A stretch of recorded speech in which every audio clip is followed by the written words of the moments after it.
Good evening and thank you for joining us for KREM 2 News 10 at 10, where we give you more news in less time. Let's get started, and we begin tonight with some breaking news. Right now, crews are responding to a wildfire in Stevens County.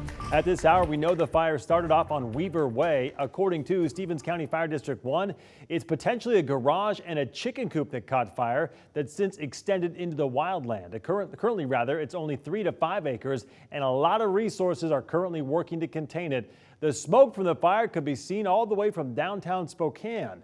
Of course, this is a developing situation. We will bring you an update just as soon as we receive one. Another top story tonight, a major step forward for the Trent Homeless Shelter as city council members approve a contract with the Guardians Foundation to operate the space. KREM 2's Kyle Simchuk is looking ahead to when the shelter could open. Mayor Nadine Woodward told us the shelter will be ready to open next week. The main question now is how many people will be willing to leave the tent city on the washed-out property.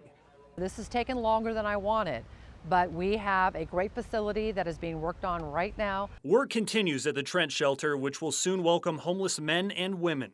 That will be ready right after Labor Day to start accepting individuals who want to get off the street, out of viaducts, and out of fields. The homeless camp near I-90 in Freya has grown so large, some campers have resorted to putting tents on top of RVs. Empire Health is in the process of interviewing each camper to see what type of housing they need to exit the tent city. And then at some point, we'll have to make it very clear to the individuals in an encampment that you're not going to come back here. We're not going to allow this encampment to grow after you leave, and there will be an end date to when people are in that space. What month do you think that would be? We don't know yet. That's part of the Commerce Plan. December? Do you think they're still going to be there December? Well, it's got to be before the real cold weather sets in for sure. The Guardians Foundation will operate the shelter 24 hours a day. The $2.4 million contract will cover startup costs and staffing through the end of the year. Operating costs are expected to reach $4.5 million in 2023. Council members have yet to approve a contract for wraparound services at the shelter. Those are expected to cost an additional $1.5 million. About 40 beds will be ready for next week's soft opening. Mats will be provided until more beds are built. The city says capacity will grow to at least 250 over time. We spoke with the Guardians Foundation Executive Director Mike Shaw after the vote. He said he's pleased with the outcome, not just for the Guardians, but for the whole community. The city has told us our cameras will be allowed inside this Thursday to look at the progress. In the newsroom, Kyle Simchuk, KREM 2 News. Also developing tonight, the search for suspects continues after 4 people were shot at Franklin Park over the weekend. 1 person was killed, 3 others were shot early Saturday morning, and tonight no arrests have been made. This was the second shooting at a Spokane park in less than a week, but police do not believe the shootings are related.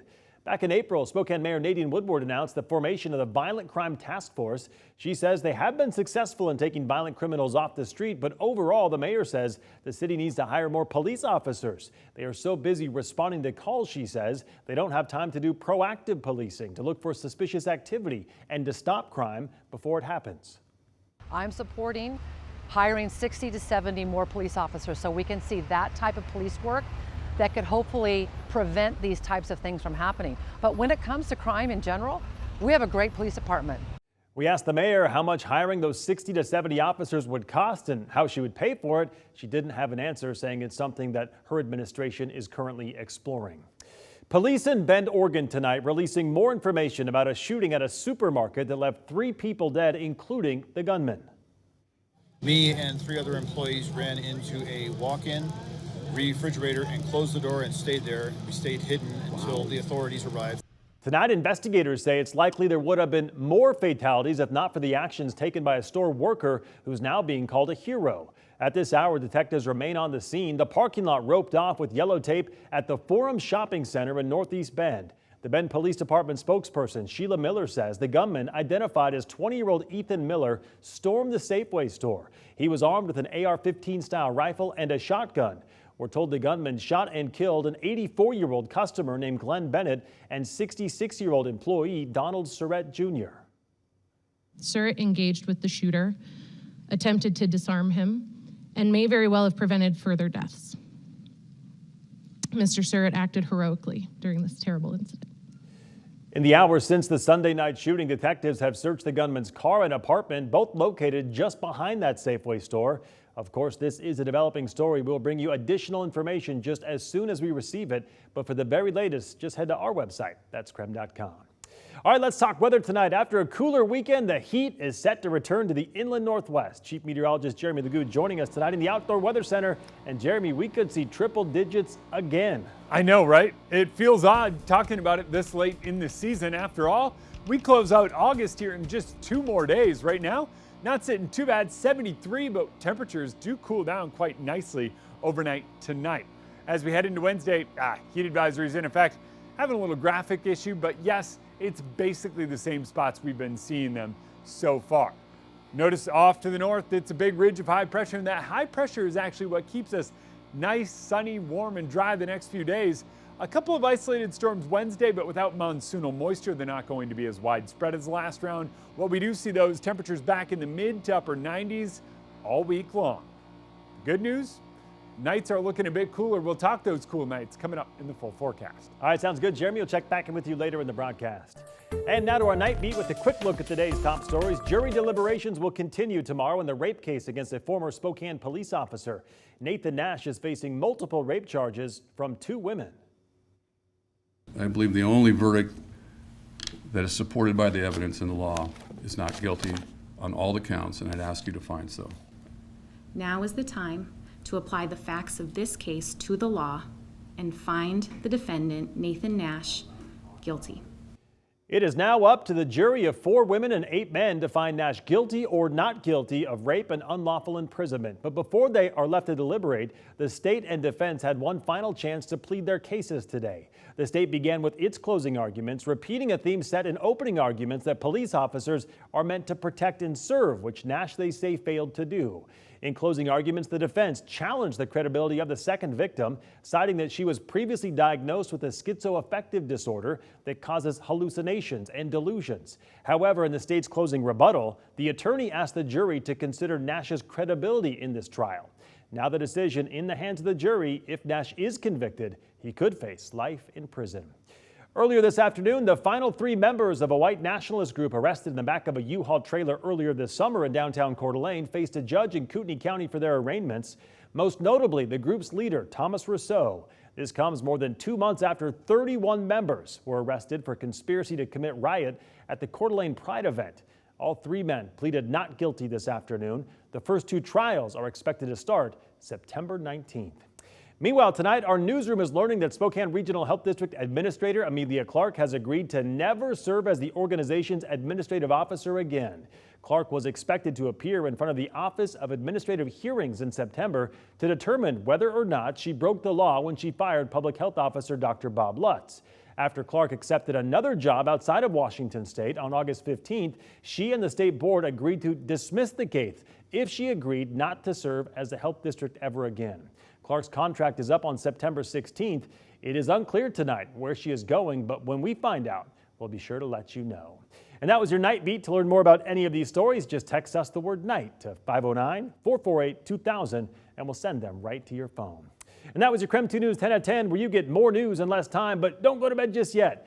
Today, KREM 2 got newly released court documents that detail the violent attack on the Centennial Trail last week. Coming up in just 90 seconds, how the victim describes the attack and how she was able to escape.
Just days after a brutal attack on the Centennial Trail, Michael Trout appeared in court today for the first time to face a judge. And tonight we are giving you the latest information about the events leading up to the attack and what charges Trout now faces, along with an emotional statement from the victim. Dressed in yellow jail garb, Michael Trout faced a judge via video from the Spokane County Jail just a few days after police say he brutally attacked a young woman on a morning walk along the Centennial Trail. That attack detailed in newly released court documents. The victim told investigators she saw Trout riding a bike toward her and then he attacked. She told officers he ran up behind her, wrapping his arms around hers. They fell to the ground and the man then got on top of her and was trying to get his hands around her neck. He covered her mouth with his hands, preventing her from yelling for help. He then, according to court documents, got both of his hands around her neck and started strangling her.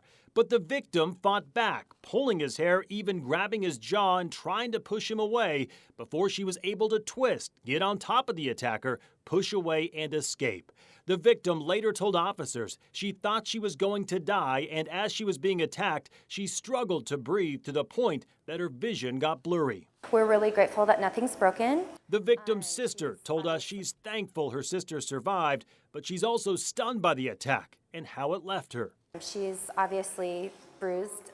It looks like something, it's unreal to see her standing there looking at you because she doesn't look like she should be here. The victim told police she recognized Trout from seeing him around the coffee stand where she works. He's believed to be homeless, she said, and is known to frequent the area. But beyond brief customer-employee interactions, she's never talked to him. The following day, police tracked Trout down, detained him before the victim was brought to the scene in the passenger seat of a police car where she identified Trout as the attacker, according to court documents saying that she was absolutely positive Trout was the suspect. She's not ready to talk on camera. She did give us permission to use this statement that she put on Instagram. It reads in part, "I want to just say a mass thank you for all the love and support I've gotten these last few days. I'm overwhelmed with how nice and encouraging everyone's been. Even with people not reaching out directly, but through my friends and family, just thank you. I'm okay and now just getting back to some normalcy," she continues. On another note, you literally have no idea what people are capable of. Even with people that you see often or just see in passing, please be aware of your surroundings. I was and still ended up in a situation. To read more from those court documents, just head to our website, KREM.com. Well, we talked about temperatures the next few days on the rise. We're back in the 90s across the inland Northwest, but hang in there. We're talking more heat to come in the next couple of weeks. I'll have the details after the break.